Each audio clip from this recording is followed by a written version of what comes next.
Hello friends, আমার নাম সৌগত মান্না। তোমরা দেখছো মান্নাস কোচিং। নিয়ে চলে এলাম তোমাদের জন্য খুবই গুরুত্বপূর্ণ একটা ভিডিও। ইতিমধ্যেই প্রত্যেকটা ইউনিভার্সিটি তাদের ফাইনাল সেমিস্টার অর্থাৎ 6 সেমিস্টারে কিন্তু রেজাল্ট বার করতে শুরু করে দিয়েছে এবং বেশিরভাগ ইউনিভার্সিটির কিন্তু ফাইনাল সেমিস্টারের রেজাল্ট পাবলিশও হয়ে গিয়েছে।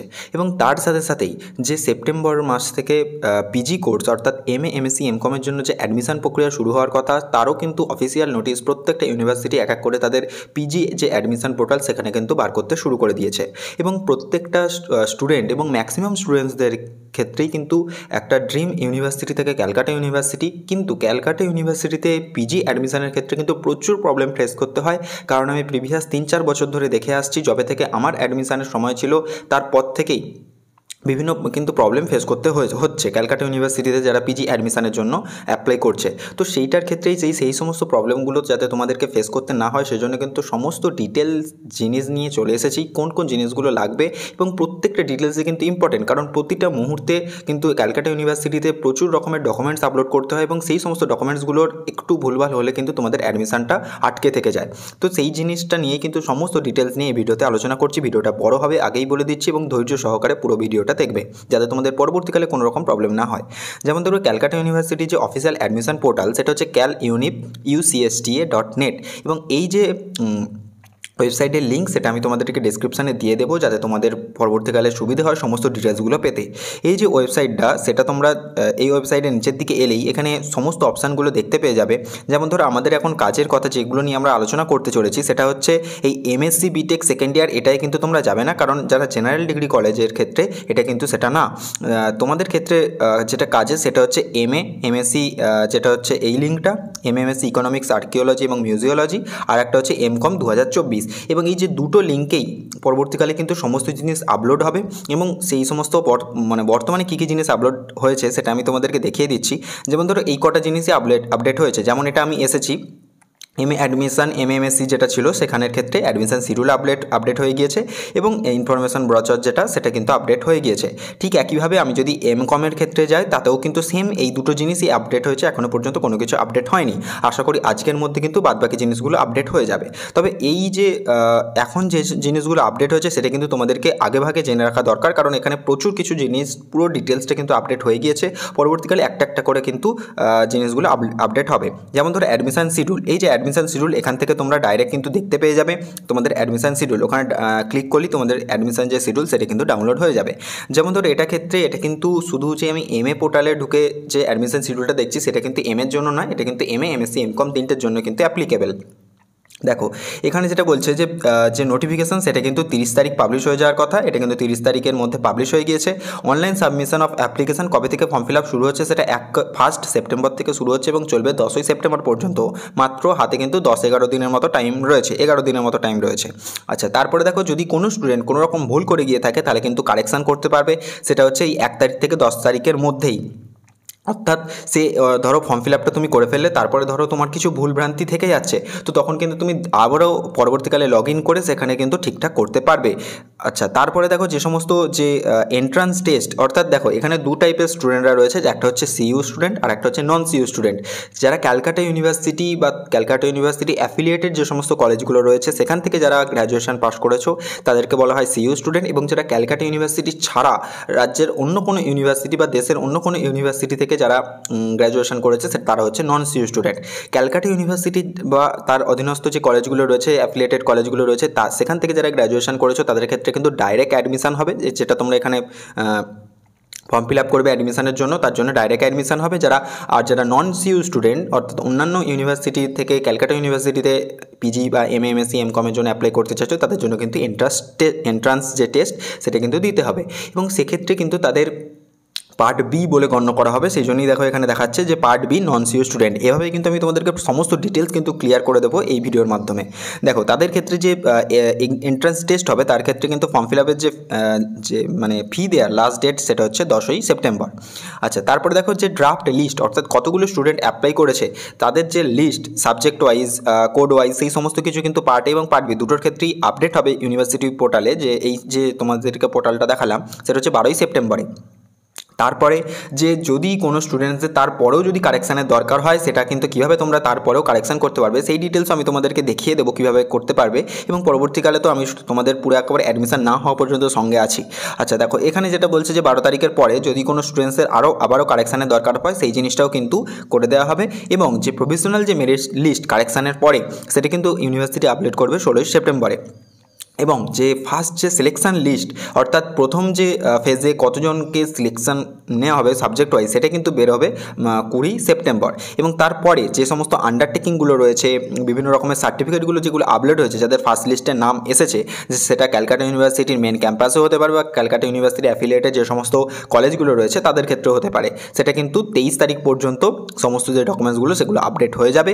এবং তারপরে যে অ্যাডমিশনের জন্য মানে ফেজ 1-এ যে সমস্ত এই যে ফার্স্ট লিস্টে যাদের নাম এলো, তাদের জন্য যে মানে অ্যাডমিশন নিয়ে নেওয়ার শেষ ডেট হচ্ছে, সেটা হচ্ছে 26 তারিখ। এবং এরপরে বাদবাকি যা হবে কিন্তু সেটা পরবর্তীকালে জানানো হবে। অর্থাৎ 1 তারিখ থেকে 9 তারিখ পর্যন্ত তোমরা ফর্ম ফিল আপ করবে। 9 তারিখের পরে 10 তারিখে কিন্তু সেটার যে লাস্ট যে মানে 1 তারিখ, 10 তারিখে হচ্ছে তোমার লাস্ট পেমেন্টের ডেট। তারপরে 12 তারিখে হচ্ছে ড্রাফট লিস্ট বেরোবে। তারপরে কারেকশানের পরে যে ফাইনাল যে লিস্ট, যে প্রভিশনাল মেরিট লিস্ট, সেটা কিন্তু বেরোবে 16 তারিখ। এবং 20 তারিখে ফার্স্ট সিলেকশন লিস্ট বেরোবে। এবং সেই অনুযায়ী তোমাদের যে পুরো প্রসেসটা কমপ্লিট হতে হতে কিন্তু 26 তারিখ লেগে যাবে। এবং তারপরে কিন্তু আবারও সেকেন্ড লিস্ট বেরোবে, থার্ড লিস্ট বেরোবে, ফোর্থ লিস্ট বেরোবে। যেগুলো সাবজেক্ট ওয়াইজ যে সমস্ত কিছু ভ্যাকেন্সিগুলো থাকবে, সেই অনুযায়ী কিন্তু লিস্টগুলো বেরোতে থাকবে। এটাই পুরো হয়ে গেল পুরো ডিটেলসটা। এবার চলে এসো যে সমস্ত স্টুডেন্টরা যাদের কোনো রকম অ্যাডমিশন রিলেটেড কোনো রকম ডাউট থাকবে, অর্থাৎ ইউনিভার্সিটি অফিসিয়ালের সঙ্গে যোগাযোগ করতে চাইবে, তো সেই ক্ষেত্রে কিন্তু এই যে সমস্ত ইমেল এবং হচ্ছে ফোন নাম্বার, এগুলো কিন্তু ম্যান্ডেটরি। তোমাদের যেখানে যেখানে ডাউট হবে সেক্ষেত্রে তোমরা কমেন্টে বলবে, আমি তোমাদেরকে হেল্প করব। কিন্তু তোমাদের যে সমস্ত জিনিসগুলো, যেই সমস্ত মানে অ্যাডমিশন যে পোর্টালে যদি তোমাদের কিছু ভুলভ্রান্তি হয়ে থাকে, তাহলে কিন্তু এখানে মেল করেই কিন্তু তোমাদেরকে ঠিক করতে হবে। যেমন ধরো এমকম স্টুডেন্টদের জন্য cuadmission.mcom24@gmail.com এই ইমেলে তোমাদেরকে মেল করতে হবে। এম এর জন্য যেটা হচ্ছে কলেজ স্ট্রিট ক্যাম্পাসের জন্য আলাদা দিয়ে দিয়েছে msuadmission24collegestreet@gmail.com। এম এ ক্যান্ডিডেটের জন্য যেটা হচ্ছে আলিপুর যে ক্যাম্পাস, সেটা হচ্ছে msuadmission24alipur@gmail.com। এখানে কিন্তু সেই সমস্ত কিছু দিয়ে দিয়েছে। এবং এমএসসির জন্য এখনও পর্যন্ত বেরোয়নি, সেই জন্য এখনও পর্যন্ত এখানে দেয়নি, সেটা কিন্তু আলাদাভাবে আপডেট হয়ে যাবে। এবং এই যে সমস্ত যে নাম্বারগুলো, এগুলো কিন্তু তোমরা সেভ করে রেখে দিতে পারো। যদিও প্রথমবারে ফোন লাগবে না বা কেউ হয়তো রিসিভও নাও করতে পারে, কিন্তু বারবার ট্রাই করলে এটা কিন্তু হয়ে যায়। আচ্ছা, এখানে এমকমের জন্য দিয়ে দিয়েছে, এটা এর জন্য আলিপুর ক্যাম্পাস, কলেজ স্ট্রিট ক্যাম্পাসের জন্য এগুলো দিয়ে দিয়েছে। তো এই জিনিসগুলো চলে গেল। এবার চলে এসো তোমাদের যে ইনফরমেশান যে ব্রচার যেটা রয়েছে সেখানে কিন্তু প্রচুর ডিটেলস দেওয়া রয়েছে, যেগুলো তোমাদের অবশ্যই জেনে রাখাটা দরকার। যেমন ধরো, এটাও তোমাদের পুরো ডিটেলস আলোচনা করে দিচ্ছি। এই যে ইনফরমেশান যে ব্রচার, সেটা তোমরা খুললেই এখানে কিন্তু সবার প্রথমে সমস্ত ডিটেলসগুলো যেটা দিয়ে দিয়েছে। যেমন ধরো যে বলছে যে এই বছরে যে ক্লাসটা যেটা চালু হবে, সেটা বলছে 3 অক্টোবর থেকে শুরু হবে। যদিও এরপরে লেটও হয়ে যেতে পারে, কিন্তু যে টেন্টেটিভ যে ডেট, সেটা 3 অক্টোবর রয়েছে। এবার দেখি এখানে প্রত্যেকটা সূচিপত্র যেটা দেওয়া রয়েছে, কোথায় কী দেওয়া রয়েছে। এবার দেখো এখানে যেটা বলছে যে অ্যাডমিশন শিডিউলের জন্য তো তোমাদেরকে ইউনিভার্সিটি ওয়েবসাইট ফলো করতেই হবে, এবং অ্যাপ্লিকেশান ফর্মটা সেটা কিন্তু পুরোপুরি ঠিকঠাক করতে হবে।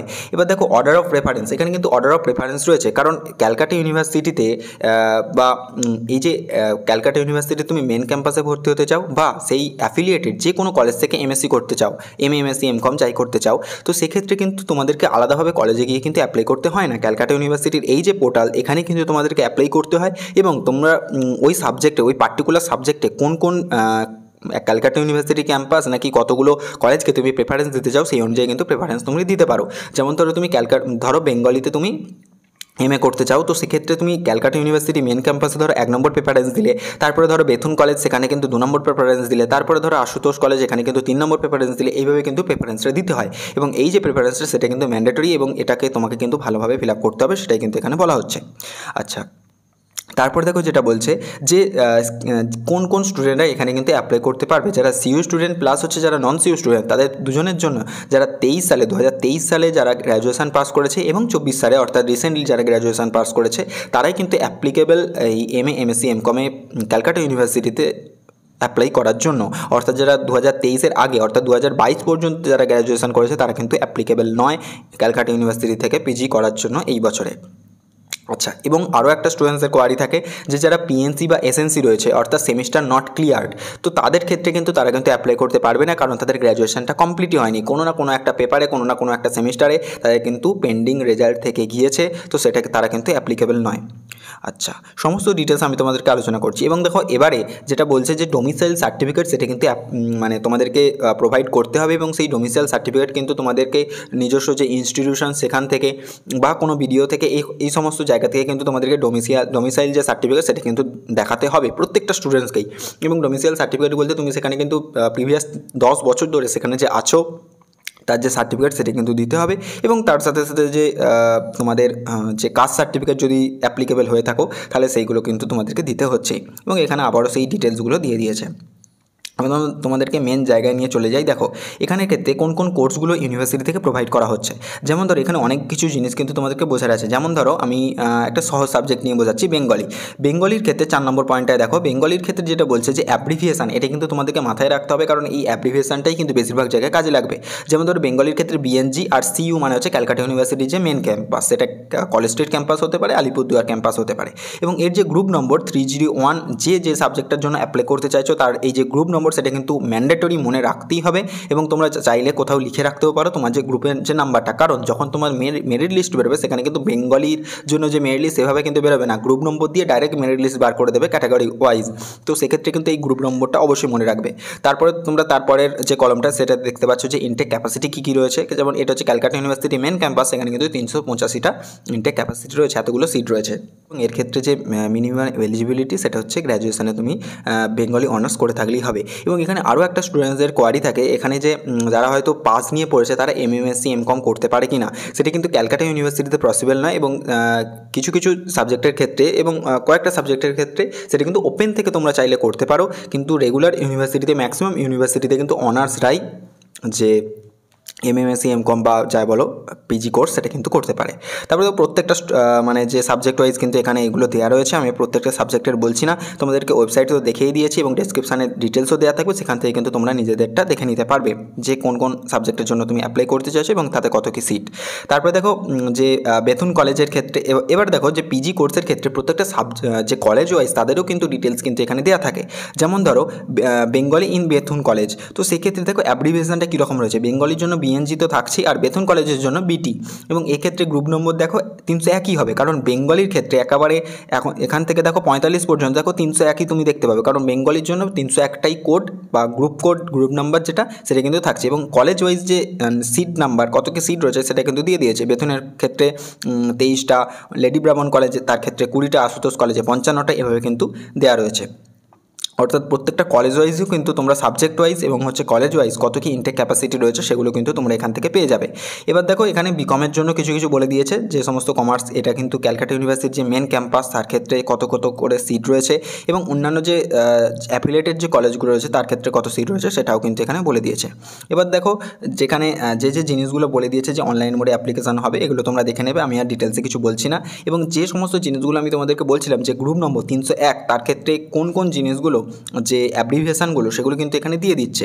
302 এর ক্ষেত্রে কোনটা, 303 এর ক্ষেত্রে কোনটা, তোমরা যে সাবজেক্টের জন্য অ্যাপ্লাই করছো সেটা কিন্তু এখান থেকে অবশ্যই মানে ভালোভাবে দেখে নেবে এবং সেটাকে মনে রাখার চেষ্টা করবে, কারণ পরবর্তীকালে যতদিন পর্যন্ত তোমার অ্যাডমিশন হচ্ছে ততদিন পর্যন্ত এই গ্রুপ নাম্বার নিয়ে কিন্তু তোমার সঙ্গে কমিউনিকেশান হবে।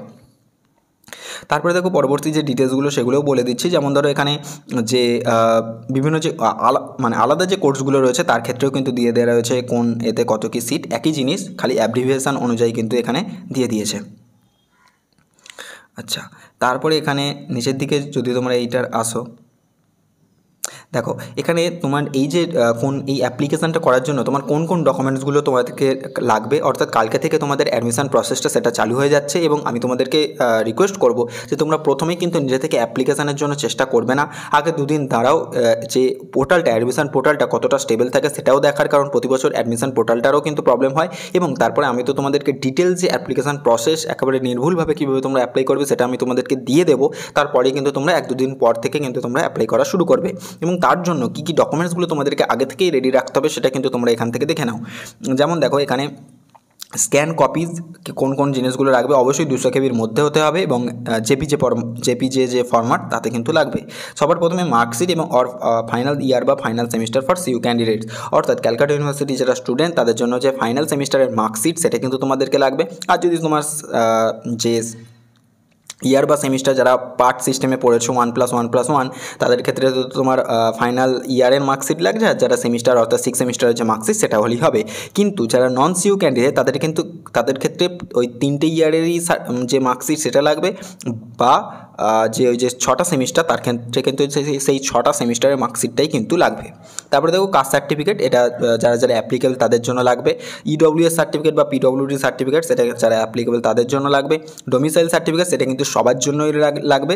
এবং যেটা হচ্ছে কালার ফটোগ্রাফ, এটা কিন্তু হোয়াইট ব্যাকগ্রাউন্ডে রাখবে। কারো ক্ষেত্রে নীল ব্যাকগ্রাউন্ড করা আছে, সেটা কিন্তু চলবে না। এবং তোমাদের যদি নীল ব্যাকগ্রাউন্ডের ছবিও থেকে থাকে, সেখান থেকে কীভাবে তোমরা হোয়াইট ব্যাকগ্রাউন্ড করবে সেটাও কিন্তু কোনো প্রবলেম নেই। তোমাকে নতুন করে সাইবার ক্যাফেতে গিয়ে বা স্টুডিওতে গিয়ে তোমাদেরকে আলাদাভাবে হোয়াইট ব্যাকগ্রাউন্ড করতে লাগবে না। হোয়াইট ব্যাকগ্রাউন্ডের ফটো তোমরা কিন্তু নিজেদের মোবাইল থেকেই করতে পারবে। তারপরে দেখো তোমাদের যে সিগনেচার, সেটাও কিন্তু হোয়াইট ব্যাকগ্রাউন্ডে লাগবে, এবং তার সাথে সাথে ইমেল অ্যাড্রেস, মোবাইল নম্বর, এগুলো তো লাগছেই। তারপরে দেখো যারা ইডব্লিউএস থেকে অ্যাপ্লাই করছো তাদের ক্ষেত্রে এই যে তোমাদের ক্ষেত্রে যে সার্টিফিকেট সেটা কিন্তু থাকা দরকার।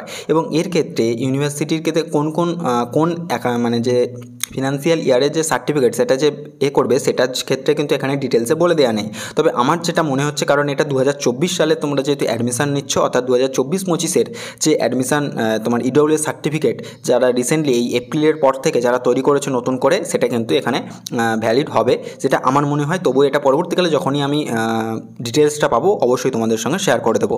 আর বাদবাকি যে SC ST OBC OBCB তাদের জন্য কিন্তু যে সমস্ত ক্রাইটেরিয়াগুলো, সেই সমস্ত সার্টিফিকেটগুলো তো লাগবেই। আর ইডব্লিউএসের জন্য প্রতি বছর যেহেতু সার্টিফিকেট করাতে হয়, এখানে একটা প্রবলেম থেকেই যায়। এখানে দেখো যে ভেন্যু অফ ফাইনাল অ্যাডমিশন, অর্থাৎ যারা ক্যালকাটা ইউনিভার্সিটির মেন ক্যাম্পাসে যারা সিলেক্টেড হবে তাদের ক্ষেত্রে যে দুটো ক্যাম্পাস রয়েছে, College Street campus, Alipore campus, সেখানে সেই সমস্ত যে মেন ক্যাম্পাসগুলোতে কিন্তু তোমাদেরকে ফাইনাল অ্যাডমিশনের সময় সমস্ত ডকুমেন্টসগুলো ভেরিফাই করাতে হবে। আর যারা বিভিন্ন অ্যাফিলিয়েটেড কলেজগুলোতে যারা পাবে তাদের ক্ষেত্রে কিন্তু যে নির্দিষ্ট কলেজে গিয়ে কিন্তু তাদের সমস্ত ডিটেলসটা ভেরিফাই করাতে হবে। তারপরে দেখো যারা নন সিইউ ক্যান্ডিডেট অর্থাৎ পার্ট বি ক্যান্ডিডেট, তাদের জন্য কিন্তু যে ইকুইভ্যালেন্সি একটা সার্টিফিকেট সেটা কিন্তু প্রডিউস করাতে হয়। ইকুইভ্যালেন্সি সার্টিফিকেট মানে যে তুমি যে কলেজ থেকে তুমি পাস আউট করেছো সেই কলেজের সেই ইউনিভার্সিটির এবং ক্যালকাটা ইউনিভার্সিটির যে ডিগ্রিটা সেটা যে ইকুয়াল, তার জন্য কিন্তু একটা ইকুইভ্যালেন্স যে সার্টিফিকেট সেটা কিন্তু কলেজ থেকে ইস্যু করাতে হয় বা ইউনিভার্সিটি থেকে ইস্যু করাতে হয়। যারা পার্ট বি ক্যান্ডিডেট অর্থাৎ যারা ক্যালকাটা ইউনিভার্সিটি থেকে তোমরা অ্যাপ্লাই করোনি, তারা কিন্তু এই ইকুইভ্যালেন্সি সার্টিফিকেট সেটা কিন্তু প্রডিউস করাতে হবে। তারপরে দেখো ফি স্ট্রাকচার, অর্থাৎ তোমরা ফার্স্ট সেমিস্টারে যখন ক্যালকাটা ইউনিভার্সিটিতে ক্যালকাটা ইউনিভার্সিটির যে মেন ক্যাম্পাস সেখানে যখন অ্যাডমিশন নেবে, সেক্ষেত্রে তোমাদেরকে প্রথমবারে কত কি ফিস তোমাদেরকে দিতে হবে। দেখো এখানে কিন্তু সমস্ত জিনিসগুলো দিয়ে দিয়েছে, যেমন হচ্ছে টিউশন ফি 125 টাকা পার মান্থ, এই হিসাবে কিন্তু দিয়ে দিয়েছে। এটাকে যদি তোমরা ক্যালকুলেট করো তাহলে কিন্তু যারা যাদের ক্ষেত্রে কোনো ল্যাবরেটরি ফিজ নেই, অর্থাৎ যেমন ধরো কেমিস্ট্রি, জিওগ্রাফি, এদের ক্ষেত্রে কিন্তু ফিজিক্স, এদের ক্ষেত্রে কিন্তু ল্যাব ফিজ থাকে। এবং যে সমস্ত সাবজেক্টের ক্ষেত্রে কোনো রকম ল্যাব ফিজ নেই, তাদের ক্ষেত্রে কিন্তু প্রথম তাদের কিন্তু 1200-1300 টাকার মতো ফি সেটা কিন্তু লাগছে। এই যেখানে যে ডিটেলসগুলো দিয়েছে সেই অনুযায়ী। কিন্তু যাদের হচ্ছে ল্যাব ফিটা অ্যাড হয়ে যাবে ফার্স্ট সেমিস্টারের ক্ষেত্রে, তাদের ক্ষেত্রে কিন্তু প্রায় 1200 সঙ্গে আরও তুমি ধরো 300 পার মান্থ দিয়েছে, তার মানে 6 মাস, তার ক্ষেত্রে কিন্তু 1800 টাকা, তার মানে প্রায় 3000 টাকার কাছাকাছি কিন্তু তাদের অ্যাডমিশন যে ফিজটা, মানে যে কোর্স ফিজটা, সেটা কিন্তু লাগছে। তারপরে দেখো এখানে যেটা বলছে যে ডিক্লারেশন ফরম্যাট, এইগুলোও কিন্তু তোমাদেরকে পরবর্তীকালে আপডেট করতে হবে যখন তোমাদের যে লিস্ট আরে বেরিয়ে যাবে। তারপরে কিন্তু এই যে ডিক্লারেশন ফরম্যাট সেটা কিন্তু আপডেট করতে হবে। প্রত্যেকটার ক্ষেত্রেই কিন্তু একই, MA MSc MCom library science সবের ক্ষেত্রে কিন্তু একই। যেমন ধরো এটা ফেজ 1-এর ক্ষেত্রে বেরিয়েছে, তারপরে ফেজ 2-এর ক্ষেত্রে কিন্তু আলাদাভাবে ফরম্যাট বেরোবে। ফরম্যাটটা একই থাকবে, শুধু খালি এখানে হেডিংগুলো চেঞ্জ হয়ে যাবে। যেমন ধরো এখানে তোমার নাম, তোমার ক্যাটাগরি, মোবাইল নম্বর, ইমেল আইডি, অ্যাপ্লিকেশন ফর্ম যে নাম্বারটা সেটা, তোমার গ্রুপ নম্বর, এই যে বললাম তোমাদেরকে যে বাংলার জন্য 301, সেই হিসেবে কিন্তু যে গ্রুপ নম্বর সেটা দিতে হবে। অনার্স সাবজেক্ট তোমার কী ছিল, বাংলা ছিল না ইংলিশ ছিল না কী ছিল, এবং সাবজেক্ট সিলেক্টেড যে কোর্স, কোন কোর্সের জন্য তুমি ক্যালকাটা ইউনিভার্সিটির যে পোর্টালে অ্যাপ্লাই করছো সেই কোর্সটা, পার্ট এ পার্ট বি যে সিলেকশন লিস্ট নম্বর, অর্থাৎ পার্ট এর ক্ষেত্রে যদি ক্যালকাটা ইউনিভার্সিটির স্টুডেন্ট আর পার্ট বি হচ্ছে নন সিইউ স্টুডেন্ট, এবং তার ক্ষেত্রে যে সিলেকশন লিস্ট, কত নম্বর সিলেকশন লিস্টে তোমার নাম বেরিয়েছে, 1 নম্বর 2 নম্বর না 3 নম্বর না 4 নম্বর, সেটা কিন্তু লিখতে হবে। এবং সিরিয়াল নম্বর, তার ক্ষেত্রে সিরিয়াল নম্বরটা কত রয়েছে সেই লিস্টে, সেটা কিন্তু তোমাদেরকে এখানে লিখতে হবে। এবং তার নিচে তো তোমার গার্জেনের সিগনেচার, তোমার সিগনেচার, সমস্ত কিছু কিন্তু এখানে দিতে হবে। তার সাথে সাথে যে অ্যান্টি র্যাগিং যে ডিক্লারেশন, এটা কিন্তু দুটো ক্ষেত্রে দিতে হবে। একটা হচ্ছে তোমাকে দিতে হবে মানে যে এফিডেভিট বাই স্টুডেন্ট, আর একটা রয়েছে গার্জেনকে দিয়ে করাতে হবে এখানে। অ্যানেক্সার 2 এর ক্ষেত্রে গার্জিয়ানকে দিয়ে কিন্তু সাইন করিয়ে সমস্ত কিছু দিতে হবে অ্যান্টি র্যাগিংয়ের ক্ষেত্রে। তারপর যেটা বলছিলাম, যারা নন সি স্টুডেন্ট অর্থাৎ যারা আদার্স স্টেট বা আদার্স ইউনিভার্সিটি থেকে যারা করছো তাদের ক্ষেত্রে যে ইকুইভ্যালেন্সি যে সার্টিফিকেট সেটা কিন্তু ইস্যু করাতে হবে, সেটা এই টাইপের একটা দেখতে হবে এবং এখানে কিন্তু সেই কলেজ বা সেই ইউনিভার্সিটি তোমাকে কিন্তু প্রোভাইড করবে যে ইকুইভ্যালেন্সি যে সার্টিফিকেট সেটা। এবং যারা ক্যালকাটা ইউনিভার্সিটির স্টুডেন্ট তাদের ক্ষেত্রে কিন্তু এটা কোনো দরকার নেই। আর তারপরে দেখো ডোমিসাইল সার্টিফিকেট, এটা কিন্তু সবাইকেই বলতে গেলে প্রায় এটাকে দিতে হবে যে তুমি ওয়েস্ট বেঙ্গলে করছো, মানে বসবাস করছো 10 বছর ধরে, এটাই কিন্তু দিতে হবে। এবং এর ক্ষেত্রে দেখো এখানে সমস্ত জিনিসটা বলেছে, যেমন ধরো এই যে no elected peoples representative like municipal commission, councillor of municipal corporation, মানে কোনো ইলেক্টেড যে পার্সোনালিটি তারা কিন্তু এই এতে সাইন করতে পারবে না, অ্যাটেস্টেড করতে পারবে না। এমএলএ, এমপি এগুলো এরা কিন্তু পারবে না। কারা করতে পারবে? দেখো domicile certificate in this performance should be obtain from head of the institution from which the candidate has passed his her 12 examination, অর্থাৎ 10+2 এক্সামিনেশন, অর্থাৎ তোমরা উচ্চ মাধ্যমিক যে স্কুল বা ইনস্টিটিউশন থেকে দিয়েছিলে তার যে হেড অর্থাৎ হেড টিচার তারা কিন্তু এটা দিতে পারবে, অর্থাৎ সেখান থেকে কিন্তু তোমাদেরকে নিতে হবে এবং স্কুলই কিন্তু এটাকে ভেরিফাই করে দেবে এই ডোমিসাইল সার্টিফিকেটটা। ঠিক আছে, এই সমস্ত ডিটেলসগুলো তোমাদেরকে দিতে হবে এবং পরবর্তীকালে যা যা ডিটেলসগুলো আরও লাগবে সেটা কিন্তু আস্তে আস্তে যখন নোটিফিকেশান বেরোবে এবং যখন আমি অ্যাপ্লিকেশান প্রসেসটা যখন তোমাদেরকে বলবো সেই সমস্ত ডিটেলসগুলো আমি তখন তোমাদেরকে জানিয়ে দেবো। যদি এই ভিডিওর কোনো জায়গায় তোমাদের বুঝতে অসুবিধা হয় বা নোটিফিকেশানের বা অ্যাডমিশন সংক্রান্ত কোনো রকম ডাউট থেকে থাকে অবশ্যই নিচে কমেন্ট সেকশানে জানাবে। প্রতি বছরের মতো আমি তোমাদেরকে পুরোভাবে গাইড করার চেষ্টা করবো, যেখানে তোমাদের যেখানে প্রবলেম হবে সমস্ত জায়গাতে। ভিডিওটা এতদূর পর্যন্ত রইল, পরবর্তীকালে যা যা আপডেট পাবো অবশ্যই তোমাদের কাছে নিয়ে আসবো। এখনের মতো এই পর্যন্তই। Thanks for watching.